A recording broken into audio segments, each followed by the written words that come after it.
বলে রাখি এইসব জায়গায় কিন্তু প্রায় বিশুদ্ধ সাপটাপ থাকে অবশ্যই।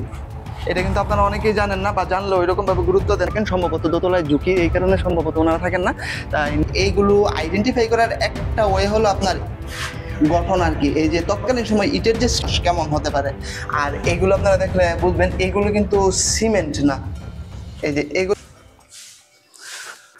আসসালামু আলাইকুম, স্বাগত জানাচ্ছি নরসিংদী জেলার শিবপুর উপজেলার নোয়াদিয়ার খোলাপাড়া। এইটা আপনার অবস্থানটা হলো এই নোয়াদিয়া এই কালী মন্দির থেকে প্রায় 500 ফুট উত্তর দিকে আর কি অবস্থিত। এই জায়গায় হলো আপনার একটা জমিদার বাড়ি আছে, স্থানীয় আঞ্চলিক একটা জমিদার বাড়ি। তার প্রভাবটা কতটুকু ছিল এটা জানা নাই, তবে আপনার এইটা এই ইদানিং আমি কয়েকটা কন্টেন্টে পেয়েছি। তাই এই জায়গায় আসলাম আর কি। আমার এক কলিগ আমাকে এই জায়গায় বলছে যে এই জায়গায় একটা পুরাতন বাড়ি আছে, বাড়িটার বয়স হলো প্রায় 150 বছর। বাড়িটার প্রতিষ্ঠাতা ছিলেন আপনার বৈকুণ্ঠ বাবু আর কি। সেই সুবাদে এলাকার মানুষ এটাকে বাবুর বাড়ি, রাজার বাড়ি, জমিদার বাড়ি বিভিন্ন নামে অভিহিত করে। এখন ওনাকে সহ আমি একসাথে এই বাড়িটা আস্তে আস্তে করে একটু করে পরিদর্শন করব। কন্টেন্টটা আপনার একটু বড় হয়ে যাবে, তাই চেষ্টা করব 2 পর্বে আপলোড করার জন্য। আপনারা যদি আমাদের চ্যানেলে নতুন হয়ে থাকেন তাহলে অবশ্যই সাবস্ক্রাইব করবেন, আর যদি কেউ ফেসবুক পেজ থেকে দেখে থাকেন তাহলে অবশ্যই আপনারা ফলো দেবেন। তাহলে চলুন আগে আমার সেই কলিগের সাথে, সহকর্মীর সাথে পরিচিত হই। আসসালামু আলাইকুম ভাইয়া, কেমন আছেন? ওয়ালাইকুম সালাম ভাই, তো আছে আলহামদুলিল্লাহ। এই তো ভালো লাগবে বাড়িটার সামনে এসে। আচ্ছা চলেন তাহলে এবার বাড়িটার ভিতরে যাওয়া যাক। বাড়িটার বয়স কত ভাইয়া? প্রায় 150 বছর। 150 বছর কাছাকাছি বাড়িটার এটা হলো আপনার এই যে মূল সীমানাটা, এটা হলো বাড়ির মূল সীমানাটা। এটা হলো ছোট একটা আঙিনা আর কি, উঠোন যাকে বলা যায়। তবে নিচতলায় এখন ওনাদের উত্তরসূরি যারা না এই বাড়িটা কিনে নিছে। এখন বর্তমান যারা আছেন ওনারা আছেন নিচতলায়, ওনারা থাকেন। সম্ভবত দোতলায় ঝুঁকি, এই কারণে সম্ভবত ওনারা থাকেন না। তাই নিচতলাটা প্রবেশ করবো না, সোজা দোতলায় চলে যায়। আসেন দেখি।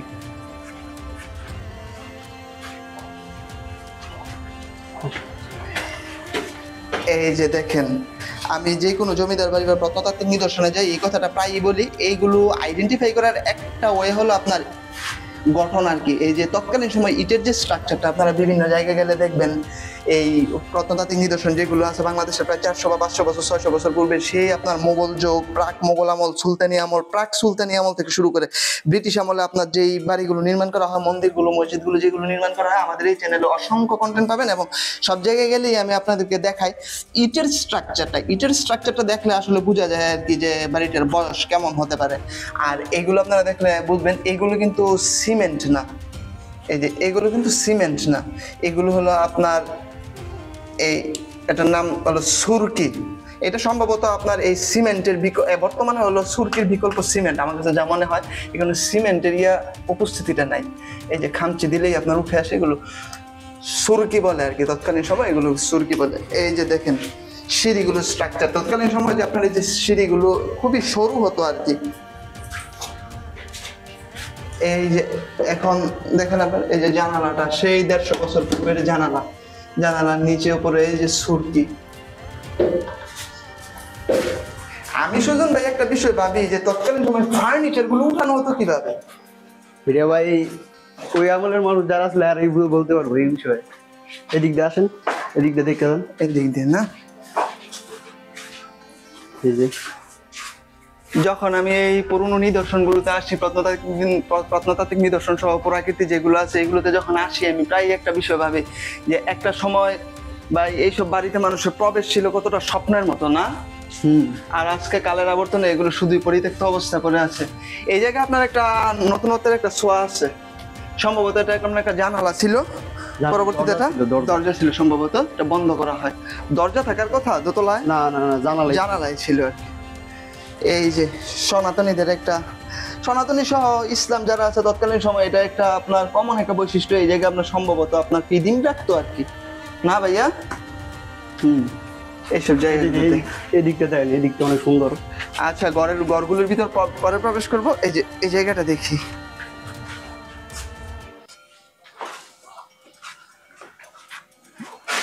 এই যে যদি এই জায়গা থেকে দেখেন ঠিক এমনটাই।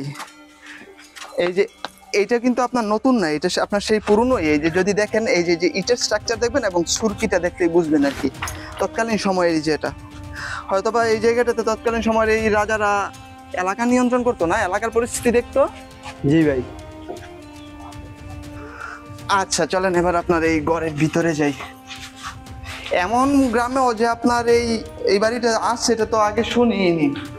তবে আমি বিভিন্ন জায়গায় আমার সহপাঠী যারা আছে ছিল এবং বর্তমানে সহকর্মী যারা আছে ওনাদের সবাইকে আমি বলেছি যে এই ধরনের কোনো নিদর্শন পেলে অবশ্যই আমাদেরকে জানাতে, তাহলে আমরা প্রত্যেকটা কন্টেন্ট তৈরি করে নেব। আমার তো মনোবাসনা আছে আমাদের এই চ্যানেল এবং পেজে আপনার বাংলাদেশের যত পুরাকীর্তি প্রত্নতাত্ত্বিক নিদর্শন আছে সবগুলো দেব ইনশাল্লাহ। আপনারা ততদিন পর্যন্ত আমাদের সাথে থাকবেন এবং আমাদেরকে পাশে রাখবেন।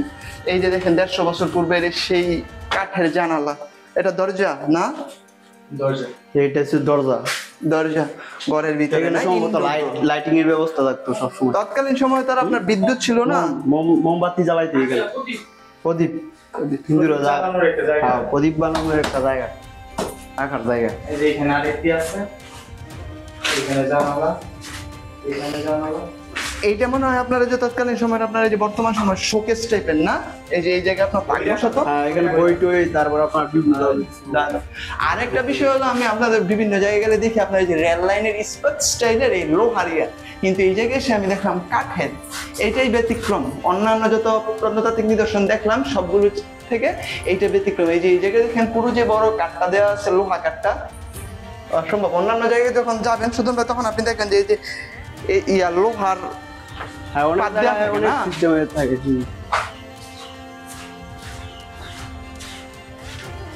এই যে এদিক দিয়ে উপরে উঠে যায়। এটা এখন আপনার একটা ড্রয়িং রুম ছিল আর কি তৎকালীন সময়, বর্তমানে এখন এটা শুধুই পরিত্যক্ত। এইসব পরিত্যক্ত জায়গায় অনেকেই আপনারা আসেন বা আড্ডা টাড্ডা দেন। আমি একটা কথা আপনাদের জ্ঞাতার্থে বলে রাখি, এইসব জায়গায় কিন্তু প্রায় বিষধর সাপটাপ থাকে বাসাবাড়ি। অবশ্যই। এটা কিন্তু আপনারা অনেকেই জানেন না বা জানলো ওইরকম ভাবে গুরুত্ব দেন না। দেখা গেছে আসলো, বসলো, এই বসে আড্ডা টাড্ডা দিল, হঠাৎ কখন কোন দুর্ঘটনা ঘটে যায় কে জানে, আল্লাহই ভালো জানে।